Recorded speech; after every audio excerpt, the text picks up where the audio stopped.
మిత్రులందరికీ నమస్కారం అండి. ఇక్కడ ఒక మొక్క చూపిస్తున్నాను. ఇది ఔషధ మొక్క. ఇది చూడండి, ఈ ఆకు చూస్తే మీకు అర్థమవుతుంది. దీని కింద ఇది ఆకు ఇలా ఉంది, ఒక రకంగా చింతాకులా ఉంది.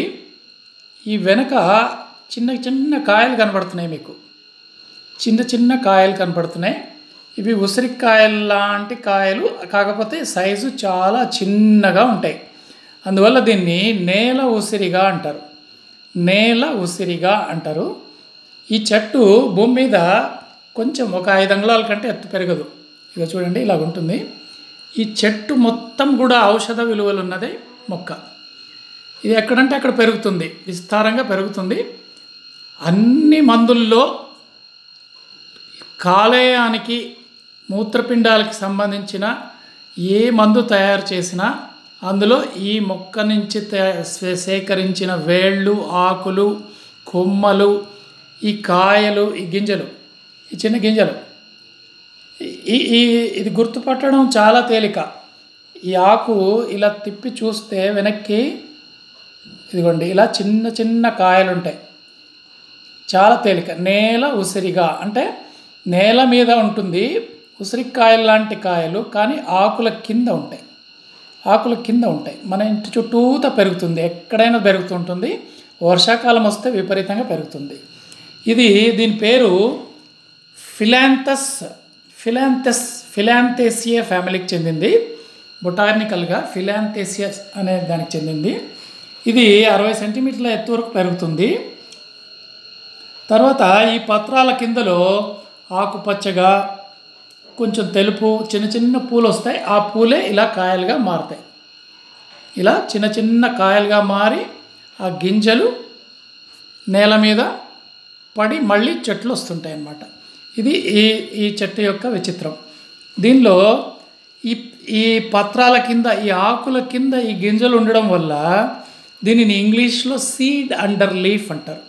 సీడ్ అండర్ లీఫ్ అని, స్టోన్ బ్రేకర్ అని కూడా పిలుస్తారు. స్టోన్ బ్రేకర్ అని ఎందుకు పిలుస్తారంటే ఇది కిడ్నీలో స్టోన్లని బ్రేక్ చేస్తుందని.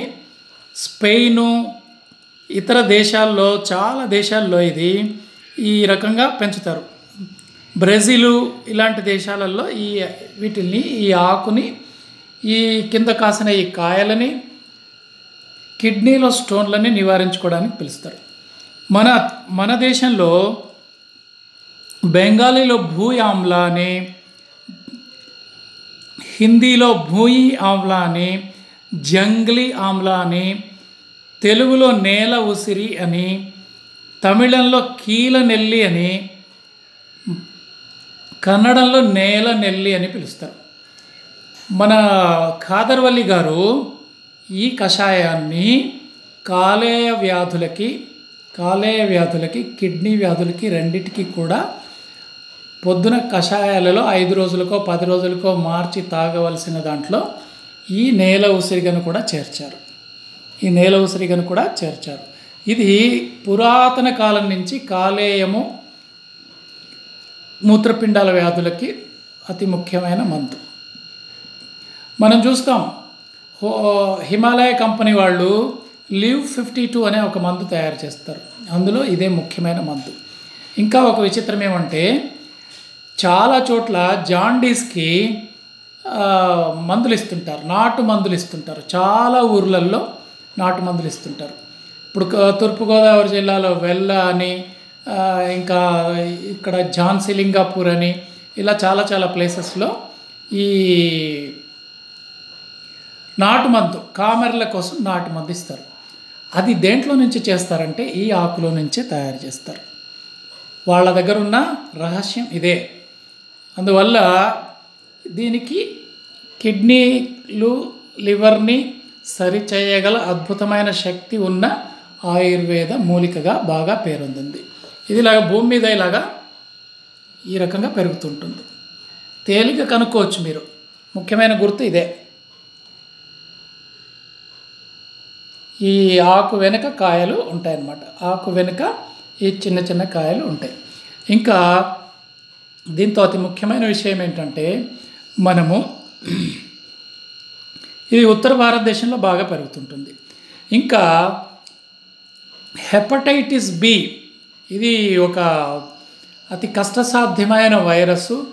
దీనికి మందులు లేవు, వ్యాక్సినేషన్ మాత్రం వేస్తుంటారు. ఇది ఒక వైరస్ నుంచి వస్తుంది. ఆ వైరస్ని కూడా నివారించగల శక్తి ఈ మూలికకు ఉందని పూర్వకాలం నుంచి కూడా తెలుసు. పచ్చకామెర్లు, తెల్ల కామెర్లు అని రకరకాలుగా పేర్లు పెట్టి పిలిచే అన్ని వ్యాధులకు ఇది అద్భుతమైన మందు. ఎవరైనా కిడ్నీ సంబంధమైన వ్యాధులు, అది కిడ్నీలో స్టోన్స్ కావచ్చు, లేకపోతే కిడ్నీ ఫంక్షన్ సరిగా లేకపోవచ్చు, ఏదైనా కానీ కాక ఈ ఆకులని, ఈ లివర్కి సంబంధించిన గాల్ బ్లాడర్ స్టోన్స్ కావచ్చు, వీటన్నిటికీ కూడా ఈ నేల ఉసిరిగని సమర్థవంతంగా మనం వాడుకోవచ్చు. అన్నిట్లాగే కషాయం చేసుకోవడం చాలా తేలిక. ఈ ఆకుల్ని కొన్ని తుంచి, ఆకులు ఈ కాయలు అన్నీ కలిపేసి ఒక సగం గుప్పెడు ఒక గ్లాస్ నీళ్ళలో వేసి దాన్ని మరిగించి వడకట్టి, మామూలుగా నేను ఎన్నోసార్లు కషాయాలు చేయంటూ చూపించాను. అదే పద్ధతిలో దీంతో కూడా కషాయాలు చేసుకుని మనకి అలాంటి జబ్బులను నివారించుకోవచ్చు. కాలేయం జబ్బులకి అన్నిటికంటే ముఖ్యమైనది ఏంటంటే విశ్రాంతి తీసుకుంటే జాండీస్ దానంతకు అది తగ్గిపోతుంది. ఇక్కడ జరిగే విచిత్రం అదే. ఈ మందునే ఈ జాండీస్ మన నాటు మందులు ఇచ్చేవాళ్ళు ఈ మందు ఇచ్చి విశ్రాంతి తీసుకోమంటారు. అదే కాకుండా పొట్టకు కూడా విశ్రాంతి తీసుకోమంటారు. పొట్టకు విశ్రాంతి ఏంటి? చాలా సాత్వికమైన ఆహారం, బీరకాయ, పొట్లకాయ అలా తేలికగా జీర్ణమయ్యే ఆహారాన్ని తీసుకోమని చెప్తారు. అలా చెప్పినందువల్ల, విశ్రాంతి తీసుకున్నందువల్ల జాండీస్ దానంతకదే నయమవుతుంది.